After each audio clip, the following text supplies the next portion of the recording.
ሃሌሉያ ሃሌሉያ ሃሌሉያ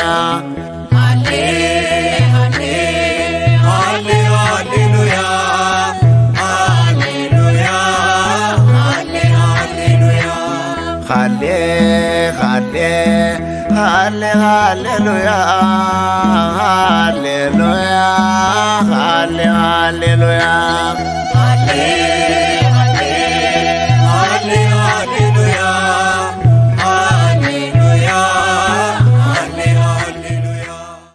በስመ አብ ወወልድ ወመንፈስ ቅዱስ አሐዱ አምላክ። አቤቱ የነገሥታት ንጉሥ የኃያላን ጌታ የሠራዊት አምላክ ለዓለም የነበርክ ዓለምን ሁሉ ፈጥረህ የምትገዛ ዓለምን አሳልፈህ ለዘላለም የምትኖር ጥንትና ፍጻሜ የሌለህ መጀመሪያና መጨረሻ የማይታወቅ በቀዳማዊነትህ መነሻ የሌለው በዳህራዊነትህ መድረሻ የማይታሰብ ትናንትም ዛሬም ለዘላለም የምትኖር የነገሥታት ንጉሥ የኃያላን ጌታ የሠራዊት አምላክ ሰውና መላእክትን ፈጥረህ የምትገዛ ሌሊትና ቀን ክረምትና በጋን በወቅቱ በሰዓቱ የምታፈራርቅ በአውሎ ነፋስና በወጀቡ መካከል መንገድ ያለህ ከደመናም የብልጭልጭ የሆነ የምድርን ስፋት በስንዝር የምትመጥናት የባሕር ውቅያኖሶችን የምትለካ ሰማይ መንበር ነው፣ ምድርን እግር መረገጫ ሁሉ ባንተ የሆነ ሕያው አምላክ እጅን ሰዓት ባርከህ ቀድሰህ ያንን የጨለማ መዝጊያ በብርሃን ቁልፍ ከፍተህ በተኛንበት አንስተህ ከእንቅልፋችን ቀስቅሰህ ከድካማችን አበርትተህ ከደዌያችን ፈውሰህ ቃልህን እንድንሰማ በአውደ ምሕረትህ ስለሰበሰብህን ስላደረግህልን ሁሉ ከላይ በሰማይ በሠራዊተ መላእክት በምድርም በደቂቀ አዳም በፈጠርከው ፍጥረት ሁሉ አንደበት ቅዱስ ስምህ የተመሰገነ ይሁን። በሉቃስ ወንጌል ምዕራፍ 16 ከቁጥር 22 ላይ መላእክትም ወደ አብርሃም እቅፍ ወሰዱት። ይህን የወሰዱት አልዓዛርን ነው። የምንማማረው አእላፍ መላእክት ኅዳር 13 መታሰቢያ በዓላቸው ነው። አማላጅነታቸው በሁላችን ላይ ይደርልንና የምናስበውም ያናስበን ነው። አሁን የምንማማረው 12 ቅዱስ ሚካኤል ኃያሉ መልአክ የመላእክት ሁሉ አለቃ የመላእክት ሁሉ አለቃቸው መሪያቸው እርሱ ሲሆን ደግሞም በ13 አእላፍ መላእክት ይውላሉ። ስለዛ ነው መላእክትም ወስደው ወደ አብርሃም እቅፍ ወሰዱት።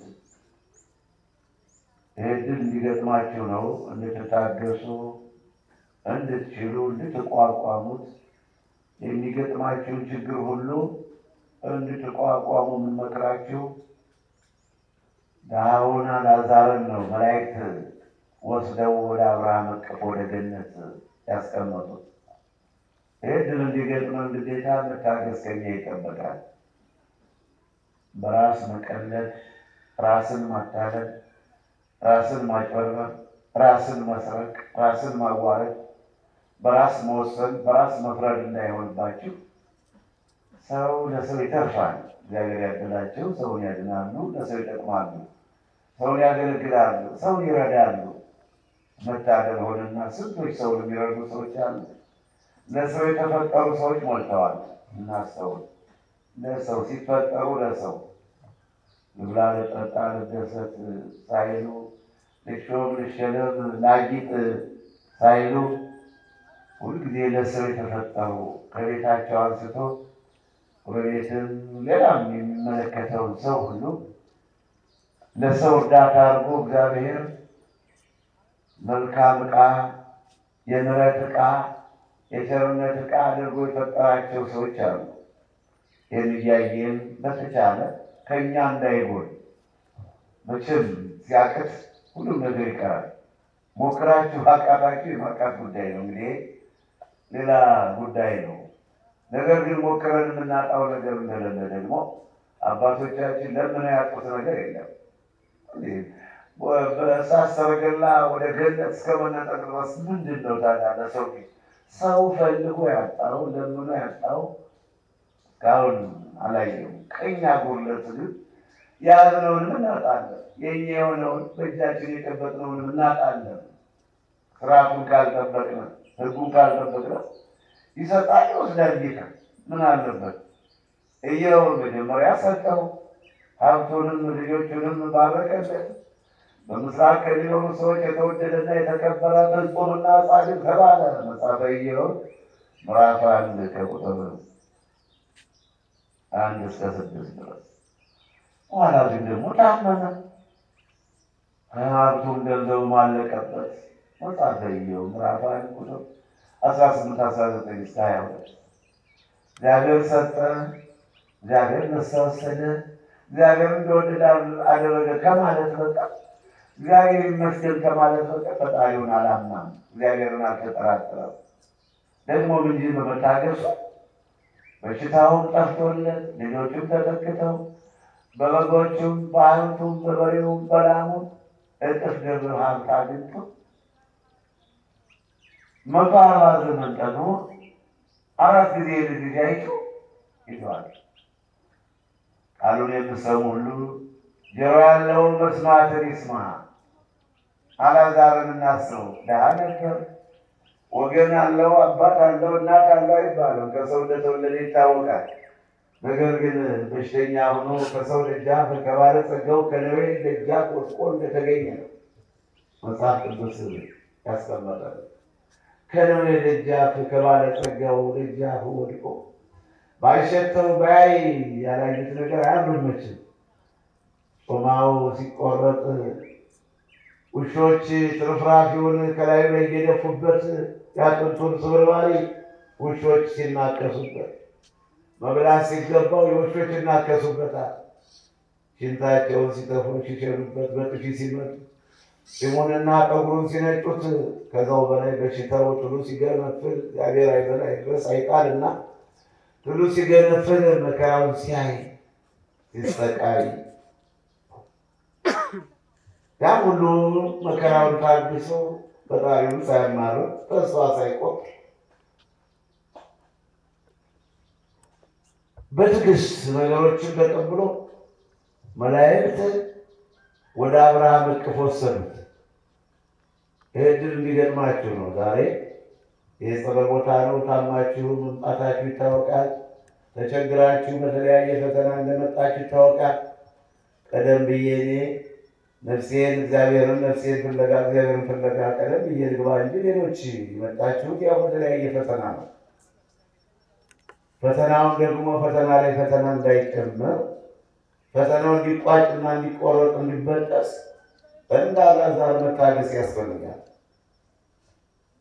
ምናልባት በሽታው እየዘገየ ሲሄድ ከቀን ቀን ከሳምንት ከወር ወር ከዓመት እየጨመረ ከሄደ መጽሐፍ ቅዱስ አስቀምጦታል።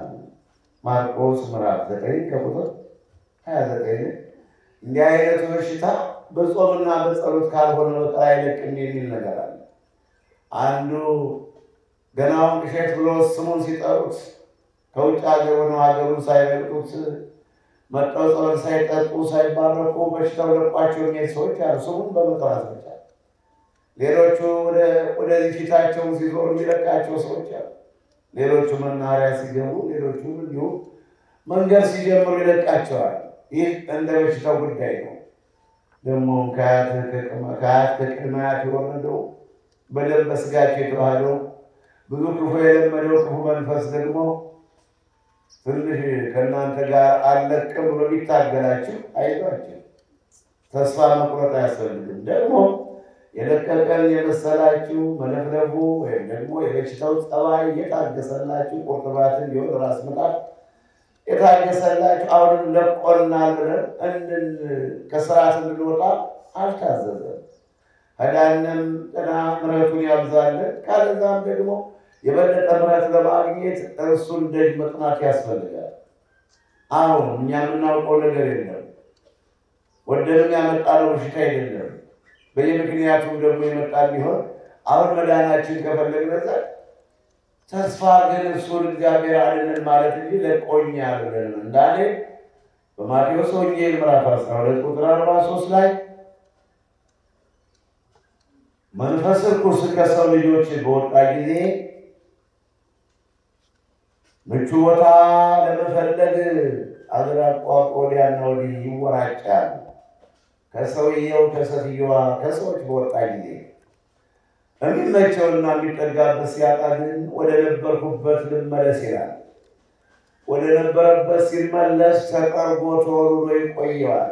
ያ ታሞ ወይም ያቺ ታማ እነዛ ታሞ የነበሩ ሰዎች ጤና በማግኘታቸው ነገሮች ሁሉ ያን ሁሉ መከራ ረስተውት ሲበሉ ሲጠጡ ሲዝናኑ ያንን ማማት ያንን መጥላት እንዲህ እያለ በረከሰ በወደቀ በኃጢአት ሥራ ፈጣሪያቸውን ካሳዘኑት በቂም በበቀል በመቀኝነት በቅናት ካሳዘናችሁት እንደገና ያ መንፈስ ያ ክፉ መንፈስ መናፍስት ለማጥፋት ይተባበራሉና ከእሱ የበረቱትን 7 አጋንንት ይዞ ይመጣል ተብሎ ተጽፏል። ለዛ ሰው ከመጀመሪያ በሽታው የኋላው ይከፋበታል። ይህ ትውልድ የሚሆነው አለ ንስሐ ከገቡ በኋላ ምስጢሩ ከተገለጸላቸው በኋላ ሰማያዊ ምስጢር ካወቁ በኋላ በተቀደሰው ተራራ ከተመላለሱ በኋላ ተመልሰው ኃጢአት ለሚሰሩ ሰዎች ውሻ ወደ ጥፋት ወያም ወደ ረግረግ ነው። በመጀመሪያው ኃጢአታቸው የኋላው የከፋ ይሆንባቸዋል።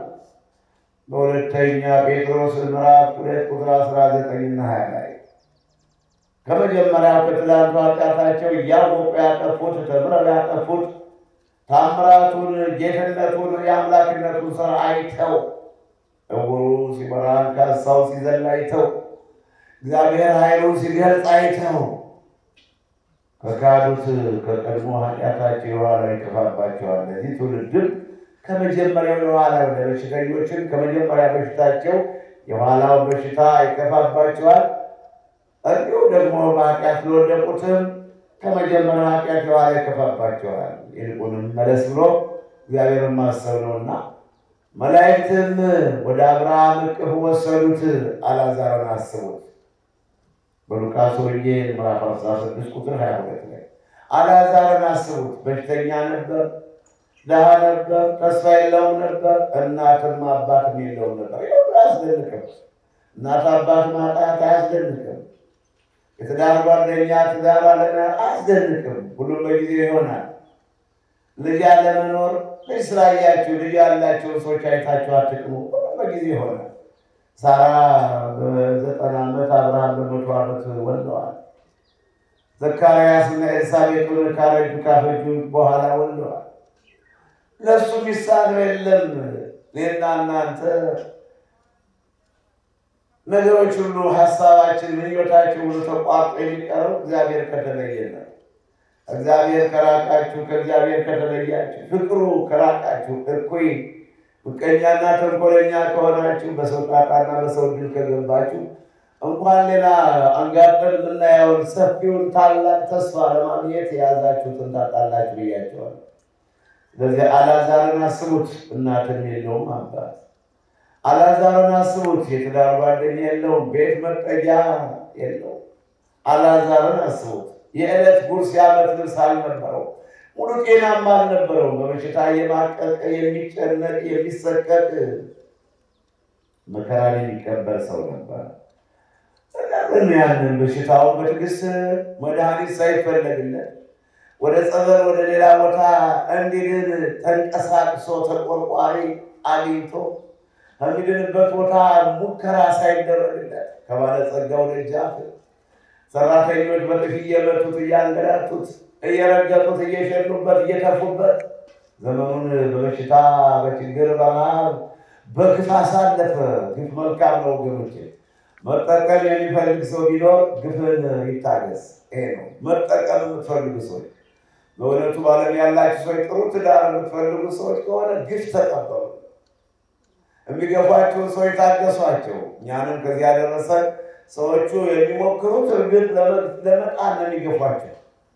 የሚገፉ ሰዎች ለመጣል ነው፣ ወደ ጉድጓድ ለመጣል፣ ሰባበረ ለመጣል፣ መታሰቢያችን ከገጸ ምድር እንዲጠፋ ነው የሚገፉን። ነገር ግን በትዕግስት ለምንቀበል ክፋት ለሌለን ከተንኮል ለራቅነ ከፍተውብና ልንግባባቸው ጠልተውና ልንጥላቸው ካላለ የሚገፉን ወደ ጉድጓድ ሳይሆን ወደ ላይ ያመቻችሁ ነው። ምንም እንኳን በለስ ባታፈራ በወይንም ሐረግ ፍሬ ባይገኝ የወይራም ሥራ ቢጎድል በእርሻችንም መብል ባይገኝ በበረቱ ከብቶች በጋጡ በጎች ባይኖሩ እኔ ግን በእግዚአብሔር ደስ ይለኛል አለ ዕንባቆም ምዕራፍ 3 ቁጥር 17። እኔስ በእግዚአብሔር ደስ ይለኛል፣ በመድኃኒቴ አምላክ ሐሴት አደርጋለሁ።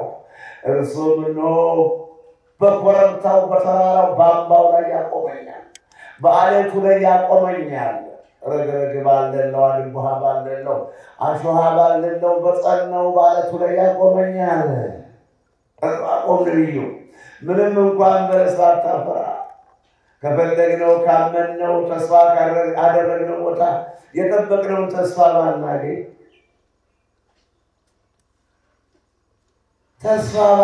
የሰው ልጅ ሁሉ ሽማግሌ ናቸው ብለን በሽምግልና ተስፋ ስናደርግ የሽምግልና ስራ ይጠፋል።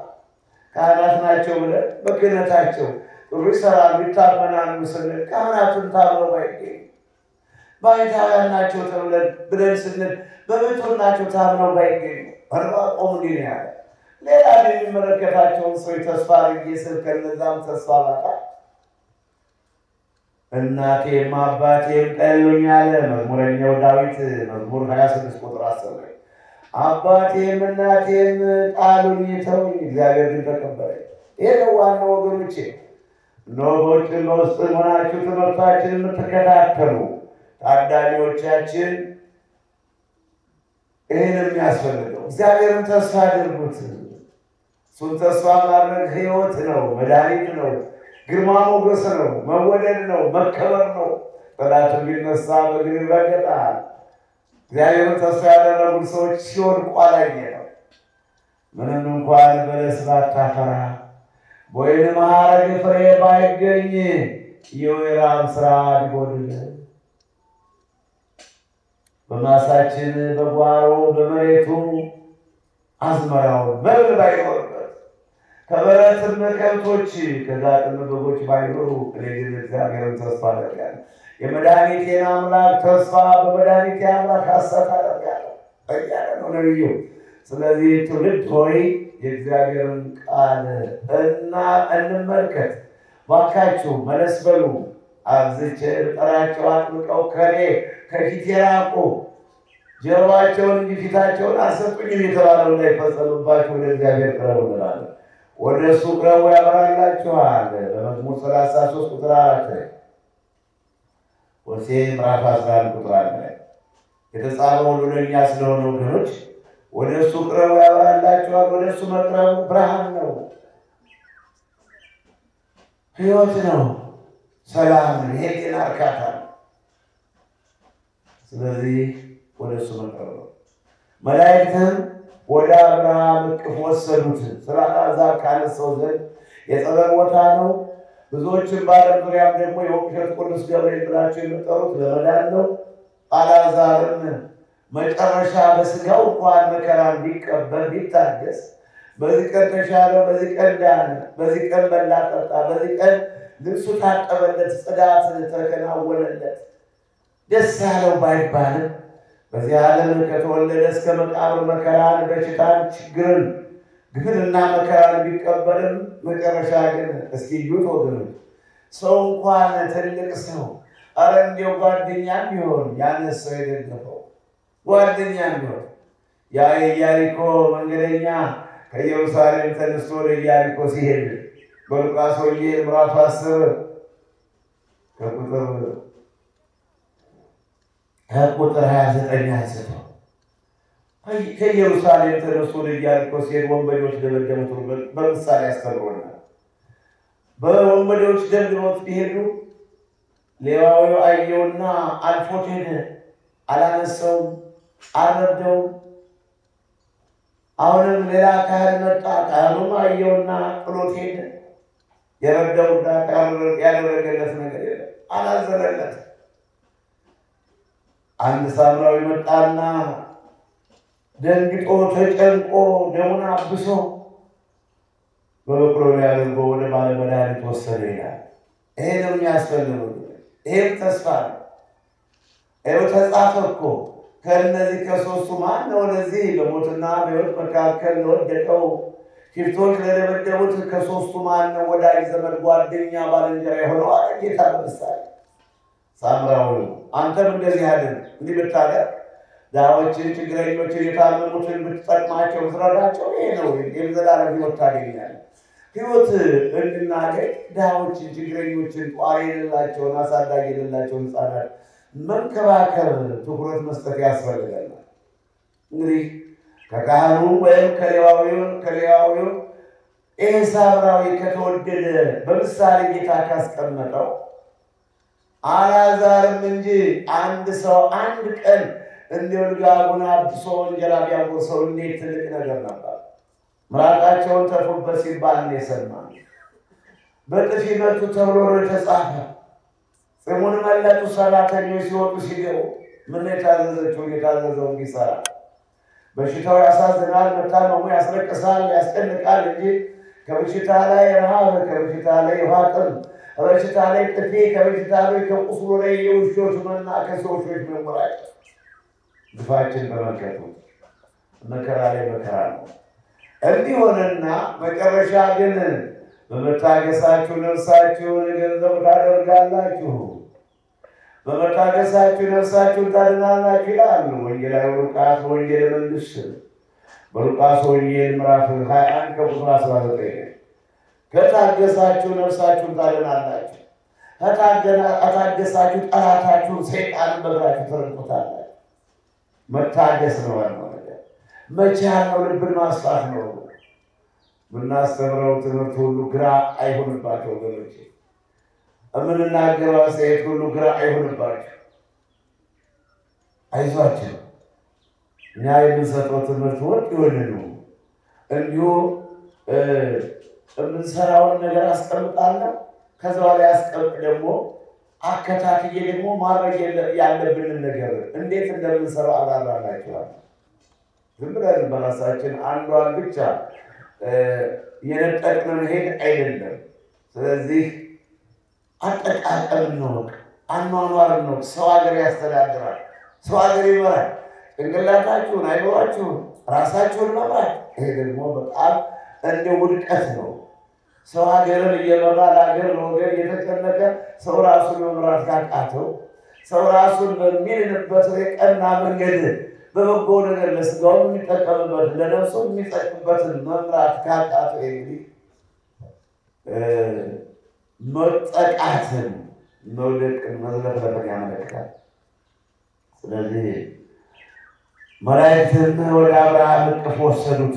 የአልዓዛር መከራ፣ የአልዓዛር ትዕግስት፣ የአልዓዛር ቸርነት፣ የአልዓዛር ጽናት እስከ ሞት ድረስ የታገስኩህን የሕይወት አክሊል አቀዳጃለሁ።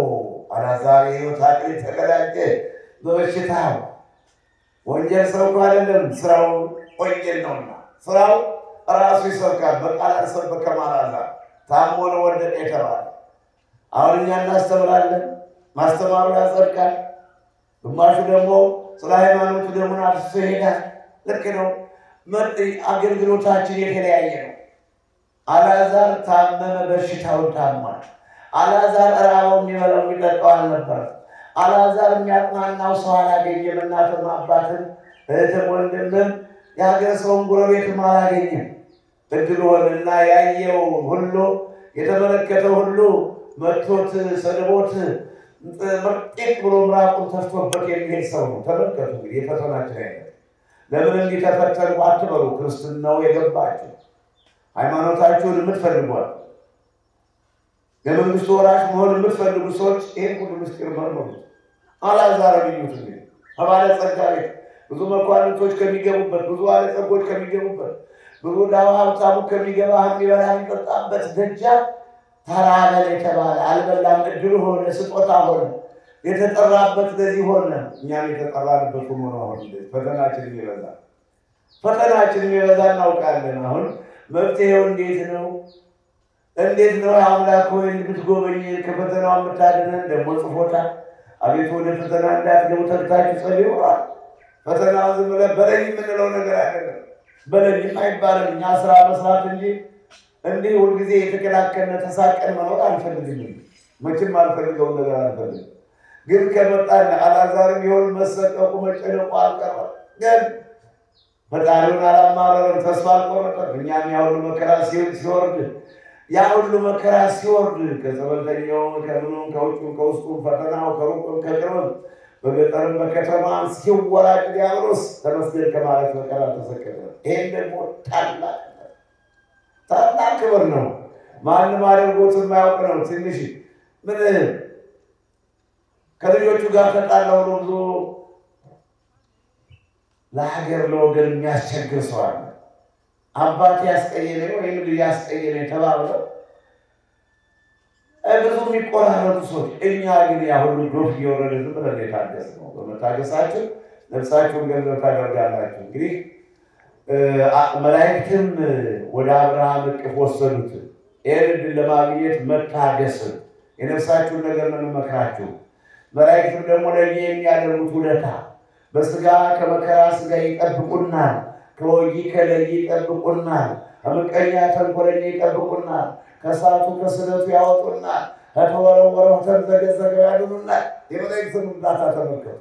ከነዳፊው አውሬ ከመርዛሙ ሊሰራችሁ ከሚደርቅ አንበሳው ከዘንዶው ከስንቱ መከራ በጫካው በገደሉ በበረሃው በምድረ በዳው ከስንቱ ጠብቀውን ነው። መላእክት ተመልከቱ ያላቸውን ጥበቃ በስጋ ይጠብቁናል። እንዲህ ለዚህ ክብር እንድንበቃ የመላእክት እርዳታ ነው። የመላእክት አማላጅነት ነው። ቅዱስ ሚካኤል፣ ቅዱስ ገብርኤል፣ ቅዱስ ሩፋኤል እያልን እንደየስጦታቸው እንደየአገልግሎታቸው እችን የደካማውን ጸሎት ወደ ጌታ እንባዬን ወደ ጌታ እያደረሱ እግዚአብሔር ደግሞ የእሱን ቸርነት ወደ እኔ እያመጡ በፊታችሁ ቆሜ በነፃ እንዳገለግላችሁ በዚህ አቅቶኛል። መላእክትም ወደ አብርሃም እቅፍ ወሰዱት። ዳነ ብለው አልናቁትም። ክብር አለን ወገኖች፣ ክብራችን ተመልከቱት። የተሰጠን ጸጋ፣ የተሰጠን ጌትነት፣ ይህን ግን እንዳታጡ፣ ከዚህ ክብር እንዳትወጡ፣ ይሄ በረከት እንዳይለያችሁ እንደምን ቆያችሁ። ያዕቆብ ምዕራፍ 2 ከቁጥር 1 ጀምሮ እስከ 13 ድረስ በጣም ድሃዎችን ሲያከብራቸው ይደንቃቸዋል። በያዕቆብ መልእክት ምዕራፍ 2 ከቁጥር 1 ስለ አቀማመጣችን፣ ስለ አኗኗራችን መሆን የሚገባንን ድሃዎች የሰው ልጆች ለእኛ ለድሆች ምን አይነት ክብር መስጠት እንደሚገባቸው ያብራራላቸዋል መጽሐፍ ቅዱስ ብታነቡ ወይም ማስታወሻ የምትጽፉ ሰዎች። ሐዋርያው ያዕቆብ እናንተ እንዴት ባለጸጋ ሲመጣ ከላይ ተቀመጥ ከላይ ሁን ትሉታላችሁ፣ ድሃ ሲመጣ በእግራችሁ ትረግጡታላችሁ፣ ትገፉታላችሁ፣ ትጥሉታላችሁ። እንዲሁስ መብል መጠጥ የሚያስፈልጋቸው ድሃዎች ያልነበሩ እቤታቸው የሚቀምሱት የሌለ የሚቀጡት የሚበሉት ያጡ ድሃዎች ያልነበሩ? ሀብታምማ ከቤቱ አለው አለ። ደግሞ ስንዴ አለ። ሀብታሞች እኮ ነው የሚከሷችሁ፣ ሀብታሞች እኮ ነው የሚያሳጭዷችሁ፣ የሚያሳርሷችሁ። ቤተክርስቲያን እኮ ሲሰራ የዓለም ድሃ ነው ተሰብስቦ ገንዘብ አዋጦ የሚሰራ። ተወላጅ ባላባት ሀብታም የሆኑ ሰዎች በገጠርም የገጠር ቤተክርስቲያን ሳሰራ ነው ብሎ እንዲያውም የራሳቸውን ስራ ያሰራሉ እንጂ ለቤተክርስቲያን ያላቸው በኃላፊነት ቆሞ ምናልባት አስተያየት ቢሰጡ እንጂ የሚሰራት ድሃው ነው። ምዕመናን ናቸው። ገንዘባቸውን ይቅርብን እያሉ ቆማቸውን እያለው ልጆቻቸው የአፋቸው እየሞነጨቁ ቤተክርስቲያን ታዲያ ደግሞ ሲቀበሩ ዳር ላይ አውጩ አውሬው ከሚበላቸው ዳር ላይ ይቀበራሉ። ድሃዎች ጥሩ መቃብር እንኳን ያገኙ። ሕይወት ግፋችን፣ ሕይወት መከራችን፣ የአልዓዛርን መከራ ተመልከቱት። ስለዚህ ነው መላእክት ወስደው በአብርሃም እቅፍ ያስቀመጡት። በአብርሃም እቅፍ ለመኖር ከአብርሃም ጋር በገነት ለመኖር መከራ መቀበል ያስፈልጋል። ብዙዎቹ ገጠር የመጣችሁ ትመስሉኛላችሁ፣ ወይም የገጠር ሰዎች በውጭ ሀገር በቀጥታ ስርጭት እንደምትከታተሉት እናያለን። ታዲያ እንዴት ነበር ድሃዎች የሚከበሩ? ለድሃዎች በሕይወታቸው ክርስትናም ሆነ ሌላም አገልግሎት ሰርግም ሆነ አይደለም ከብሬት ሲሞቱ ፍታቱ ሁሉም ነገር ለድሃዎች የሚሰጠው ነገር የወደቀ ነው፣ የተጣለ ነው። እንደው በለው ነው። ሀብታሞች የሞቱት ሰርግ ይመስልላቸዋል። ያው ማንሳት አይቻልም፣ ማጥበቅ አይቻልም እንጂ ካህናቱ ተሰብስበው ልዩ ክብር ይሰጡታል። በሬው ይታረዳል፣ ምግቡ ይዘጋጃል። ፍታቱ 12ቱ 30 እየተባለ ሲሄድ ላለ 7ቱ 30 40 እየተባለ ሲሄድ ለሀብታሞች። ድሃዎች ግን እንደ የሚያስሯችሁ ባለጸጎች ናቸው፣ የሚከሷችሁ ባለጸጎች ናቸው፣ የሚገፏችሁ የሚያንገላቷችሁ እኮ ሀብታሞች ናቸው።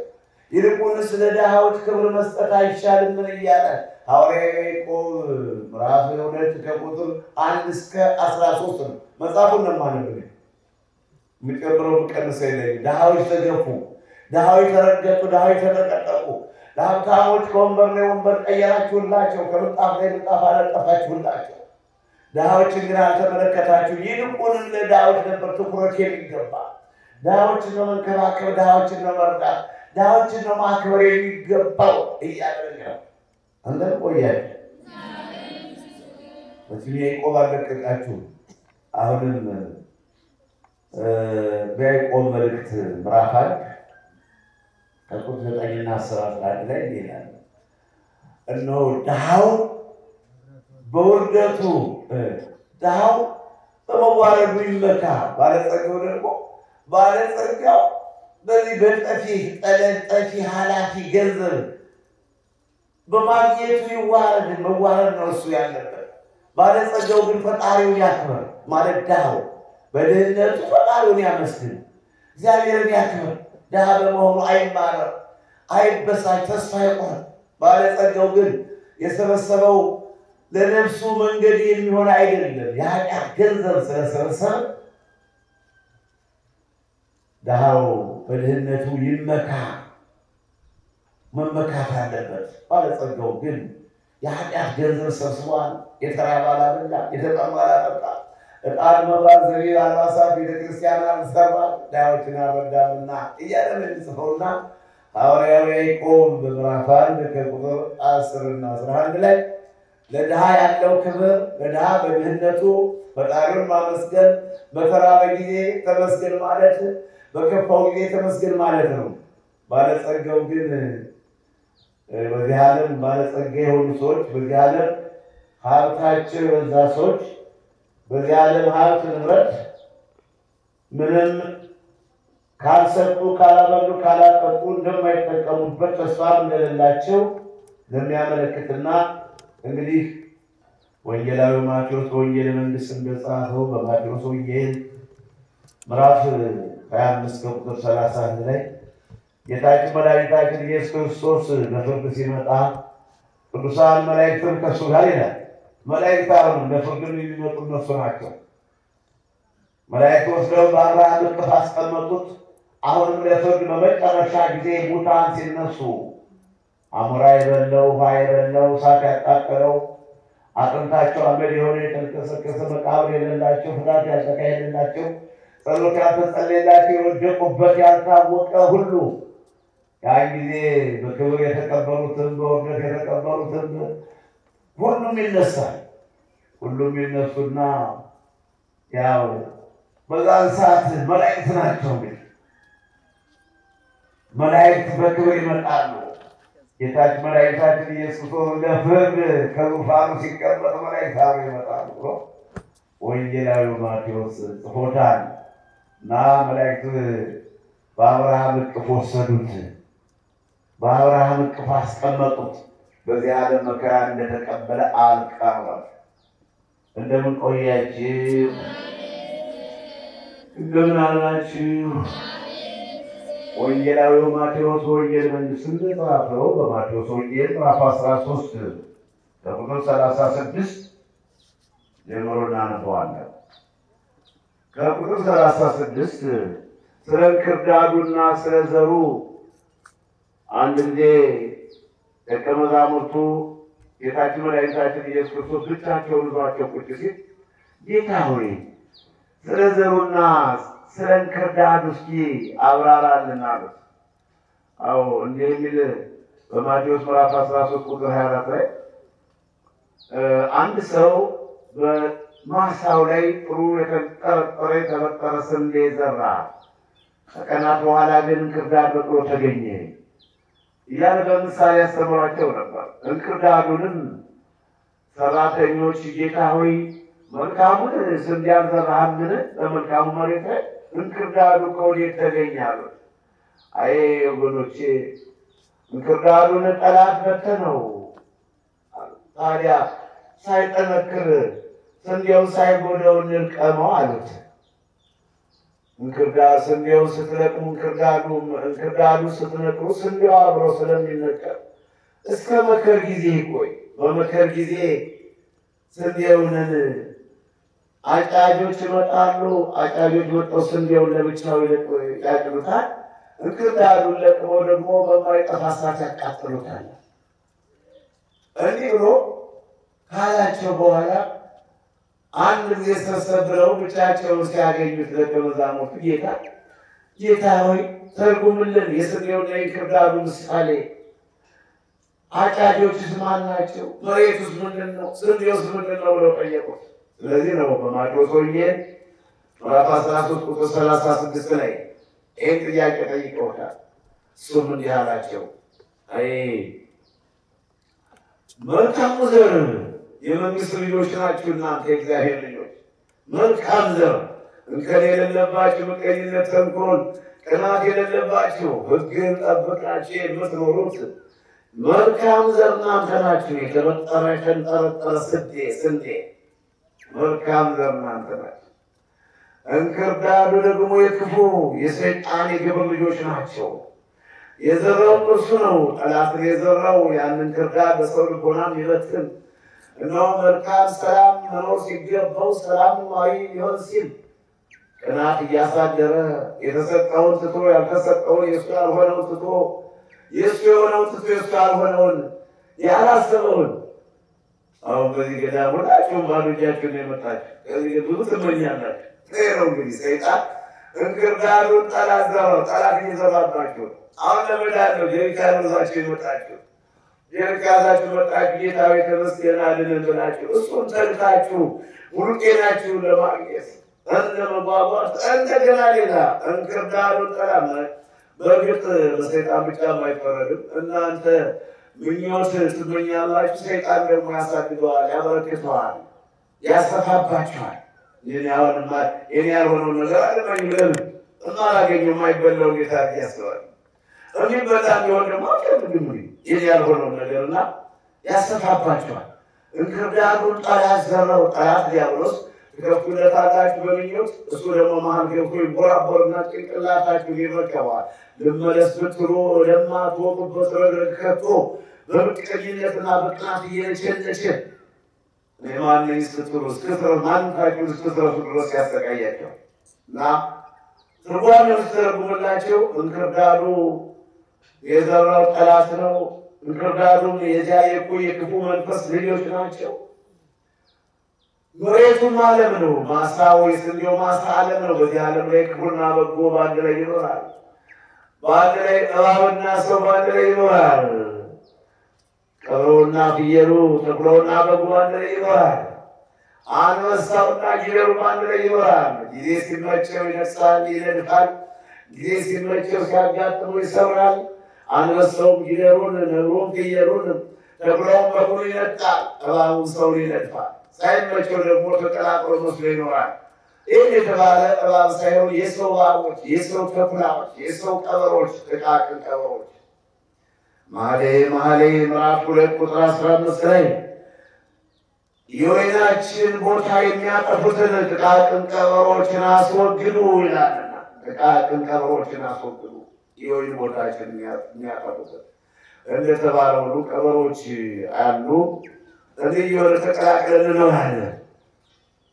መላእክትም በአብርሃም እቅፍ ወሰዱት፣ ወደ አብርሃም እቅፍ ወሰዱት። የታደለው አልዓዛር በመታገሱ በመቻሉ እንግዲህ ማቴዎስ ወንጌል 13 ቁጥር 36 ጀምሮ የማነብላችሁን ተፈፋ አድርጋችሁ ስሙ። አጫጆች መላእክት ናቸው። ዛሬ ስለ መላእክት ነው። ስለ አእላፍ መላእክት ነው የማስተምረው። ትናንትና አእላፍ መላእክት ስለሆኑ ስለ እነሱ ነው የማስተምረው። በአንድ ሳይሆን በጥቅሉ መላእክት የሚያደርጉልን ነገር ሁለታቸውን ነው የማስተምረው። አጫጆች መላእክት ናቸው። በዛ በፍርድ ቀን ጌታችን መድኃኒታችን ኢየሱስ ክርስቶስ የድንግል ልጅ ለፍርድ በክብር ሲመጣ አጫጆች መላእክት ናቸውና ያን ጊዜ ይሰበስባሉ። እንክርዳዱን ወስደው ወደ እቶን ወደ እሳት ይጥሉታል። በማይጠፋ እሳት ያቃጥሉታል። ስንዴውን ደግሞ በጎተራ ይከቱታል። ይሄ ነው። ለዚህ ነው ወገኖች እንዳላዛር በአብርሃም እቅፍ ወስደው አስቀመጡት እንደተባለ ስንዴውን ወስደው ከአብርሃም ጋር በገነት በመንግሥተ ሰማያት ያኖሩታል። ይህን እንዳያመልጣችሁ እንዳይቆጫችሁ በዛ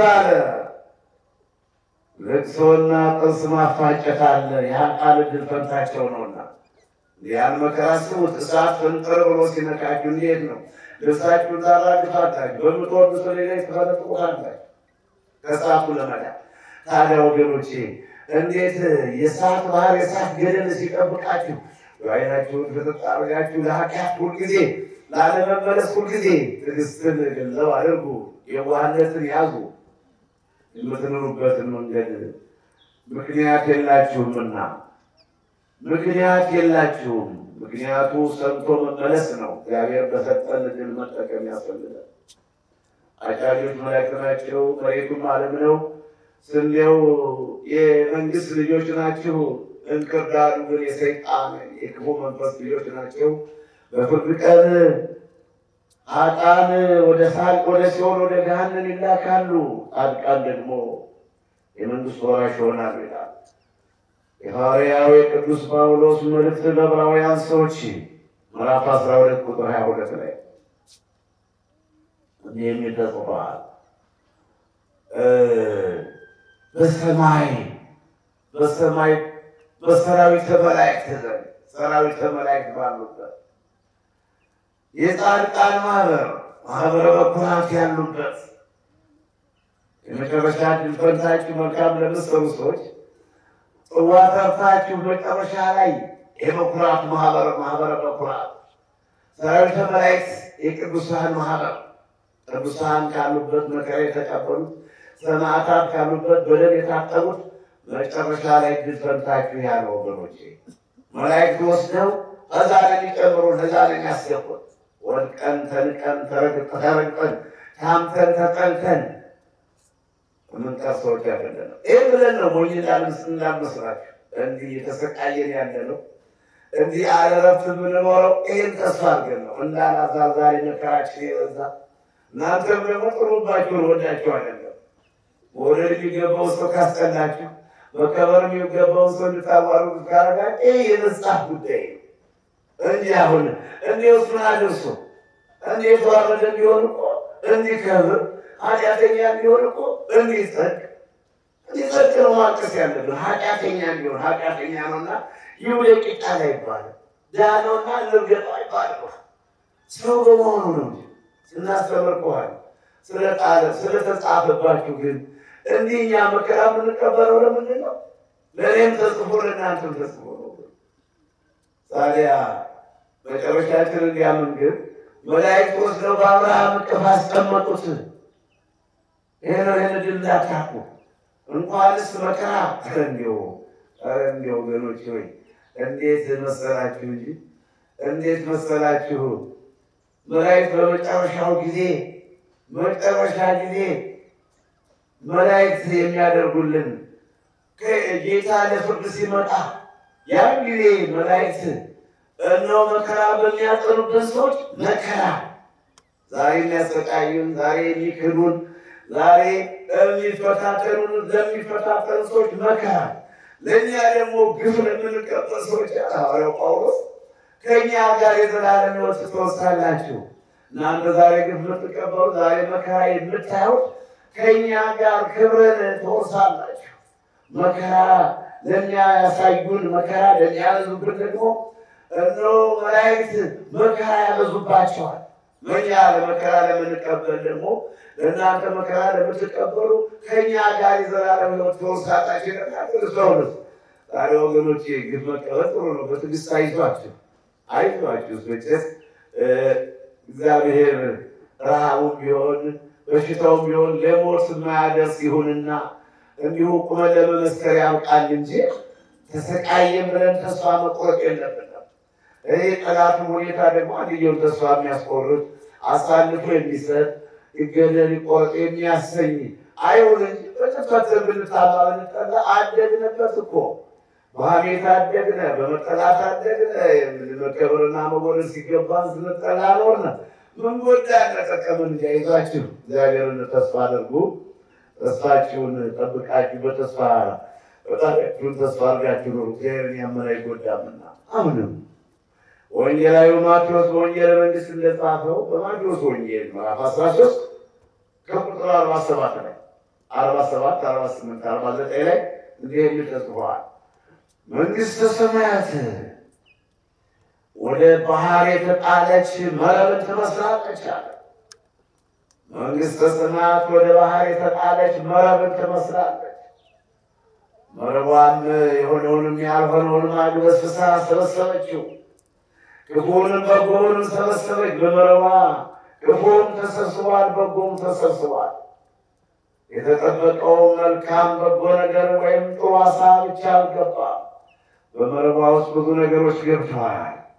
ያን ጊዜ መረቡን አወጡት፣ ከወደቡ አወጡት። መረቡን ከወደቡ ካወጡት በኋላ እነሆ ሰዎች ባለቤቶች ሄደው በጎውን ነገር መልካም ነገሩን ለቀሙ። መልካም ነገሩን ለቅመው አወጡ። በኋላ ሌላውን መልሰው ወደ ባህር ጣሉት። መንግሥተ ሰማያት በባህር ላይ የተጣለች መረብ ትመስላለች። መረቧም ክፉና በጎውን ሰበሰበች። በጎ ብቻ አይደለም ወይም ክፉ ብቻ አይደለም፣ ክፉውንም በጎውንም ሰበሰበች። ታዲያ ባለቤቶች መጥተው ግን መልካሙን ነገር የደከሙበትን የለፉበትን ሐዋርያት ተሰብስበው የደከሙበትን ሰበሰቡ። መልካሙን ወስደው ወደ መልካም ቦታ አስቀመጡት። ክፉውን ግን ወደ ባህር ጣሉት። ለቅሶና ጥርስ ማፋጨት ወዳለበት ገሃነመ እሳት እንዳትጣሉ ትውልድ ሆይ እናስተውል። በአብርሃም እቅፍ ወሰዱት። መላእክትም ከአብርሃም እቅፍ ወሰዱት። ሉቃስ ምዕራፍ 16 ቁጥር 22 ላይ በባህር ላይ የተጣለችው መረብ ክፉና በጎ የሰበሰበችው መረብ ክፉና በጎ ባህር የተባለች ይቻለምነት በክፉና በጎ የተባለ ስራችን ነው፣ ተንኮላችን ነው፣ ክፋታችን ነው። በጎ የተባሉ ቅንነታቸው፣ የዋህነታቸው፣ መገፋታቸው፣ መታማት፣ መጠማታቸው፣ በበሽታ ጊዜ መጽናታቸው ነው በጎ የተባሉ። ይሄ ነው መረብ የተባለው ደግሞ እንደዚህ መረብ አሁን ይኸው እነሆ ዓሣ አጥማጅ አትሆንም፣ ሰዎችን አጥማጅ ትሆናለህ ተብሎ ተጽፏል። በሉቃስ ወንጌል ምዕራፍ 5 ቁጥር 10 እና 11 ላይ የዮና ልጅ ስምዖን ሆይ ከአሁን ጀምሮ ሰዎችን የምታጠምድ ትሆናለህ እንጂ ዓሣ አጥማጅ አትሆንም። መረብ የተባለው ደግሞ የወንጌል አገልግሎት የካህናት ትጋት ነው። የካህናቱ ትጋት የወንጌል አገልግሎት መረብ የተባለው ክፉና በጎውን ለመለየት ነው የምንጮኸው። እንክርዳድና ስንዴውን ለመለየት ነው የምንጮኸው። በሰማችሁ ቁጥር ስራችሁ ይለያችኋል። እየሰማችሁ አሁን ብላችሁ ድራማ እንዳይመስላችሁ፣ መዝናኛ እንዳታረጉ፣ መናፈሻ አይደለም ያላችሁ። በሰማችሁ ቁጥር ልክ መልካም ለምትሰሩ ይፈረድላችኋል፣ ክፉ ለምትሰሩ ደግሞ ይፈረድባችኋል። እየሰማችሁ ቃሉን ያው በበረሃ ሰው በተገፋ ሰው በእንባ በሚታጠብ ሰው የምትሰሙት ቃል ሰምታችሁ ካልተመለሳችሁ ያለባችሁ መረብ የተባለ ነው።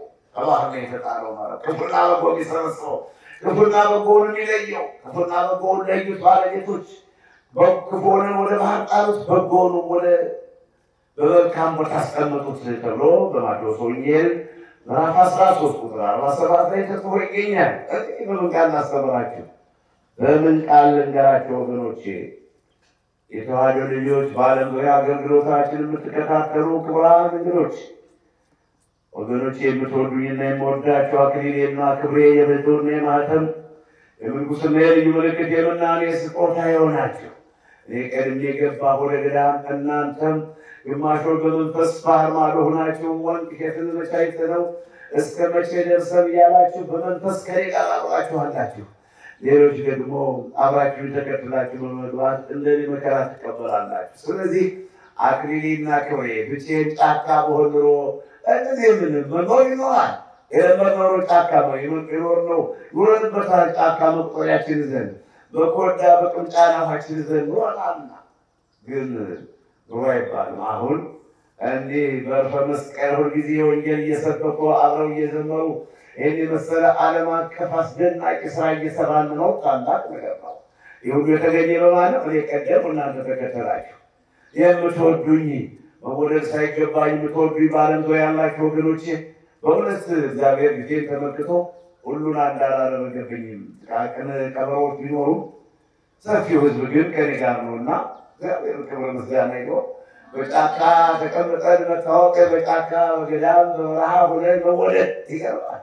በከተማ ያሉ ሰዎች እውቅናው ሳይኖራቸው ተወዳጅነት ሳይኖራቸው በበረሃ ጫካ ሆነን ይሄን ያህል ተመልካች ማግኘት አቤቱ ክብር ምስጋና ላንተ ይሁን ጌታ መድኃኒዓለም። ስለዚህ ነው ለምኑ ሲሰጣችኋል። ወገኖቼ መላእክትን ወስደው በአብርሃም እቅፍ አስቀመጡት። መላእክትን ወደ አብርሃም እቅፍ ወሰዱት። አቃንቼ ነው መላእክትን ወደ አብርሃም እቅፍ ወሰዱት። ማንን? አልዓዛርን። እንደዚህ ነው ልዩነቱ። ይሄ ነው ማበጠሪያው፣ ማንጠርጠሪያው፣ ማስተካከያው ይሄ ነው። ይህንን ነገር ከልባችሁ አንሰላስሉ፣ አስቡበት።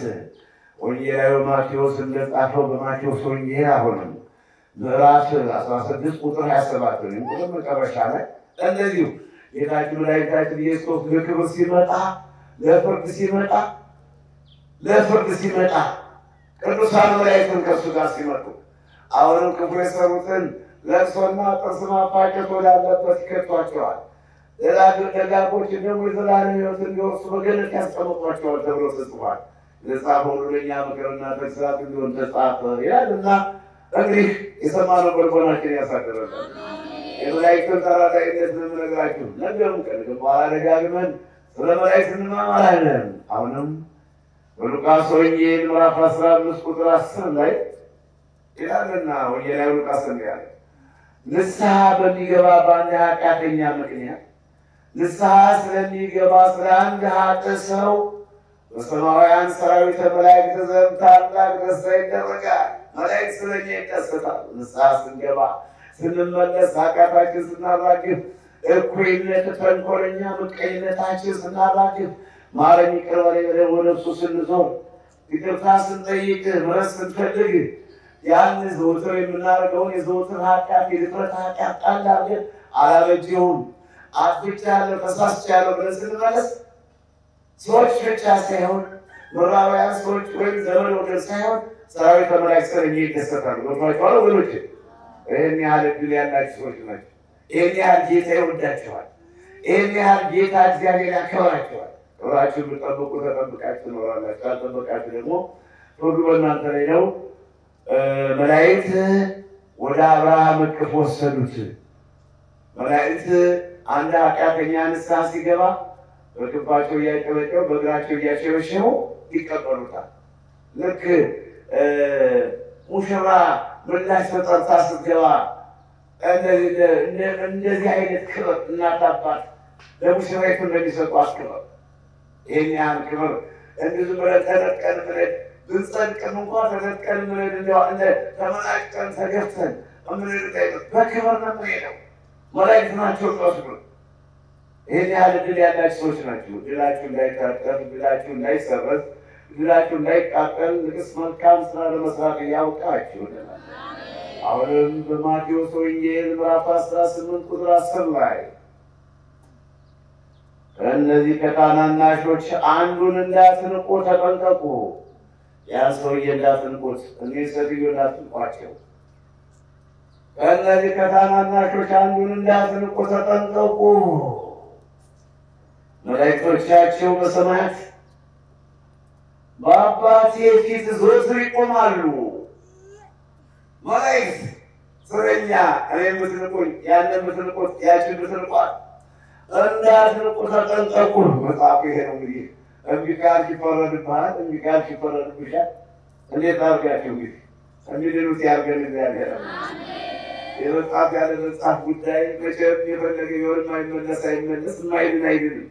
ነገር ግን የተጻፈው ምንድነው? ከእነዚህ ከታናናሾች አንዱን እንዳትንቁት ተጠንቀቁ። መናቅ የለባችሁ። እግዚአብሔር በመልኩ የፈጠረውን ሰው ማክበር፣ መውደድ፣ ሕግን መጠበቅ አለባችሁ። ልትጠሩትም አይገባም፣ ልትመቀኙትም አይገባም። የድልህን ኖር የድልህን ስራ ልትቀመው፣ ልታጭበረብረው፣ ልታታልለው፣ ልታሳድደው፣ ልታድምበት፣ ልትተባበርበት አይቻልም። ከእነዚህ ከታናናሾች አንዱን እንዳትንቁት ተጠንቀቁ። መላእክቶቻቸው በሰማያት አለ ዘወትር በአባቴ ፊት በሰማያት ይቆማሉ። ስለነሱ ስለኛ የሚቆሙ መላእክት ይቆሙልናል፣ ስለኛ ይጸልዩልናል፣ ስለኛ ያማልዱናል። የእኛን ኃጢአታችን ብንሰራ ኃጢአታችን እንዲደመሰስ፣ ክፉ ጠላት ቢመጣብን ጠላታችን እንዲሆን፣ ከክፉ ነገር እንድንጠበቅ መላእክት እንደዚህ ነውና እንግዲህ ስራ ስለሆነ ዛሬ የተማርነው በልቦናችን ያሳድርልን። መላእክት ወስደው በአብርሃም እቅፍ ወይም መላእክት ወደ አብርሃም እቅፍ ወሰዱት። ሉቃስ ምዕራፍ 16 ቁጥር 22 ላይ ያስተማረን የመከረን የገሰጸን አምላክ የተመሰገነ ይሁን።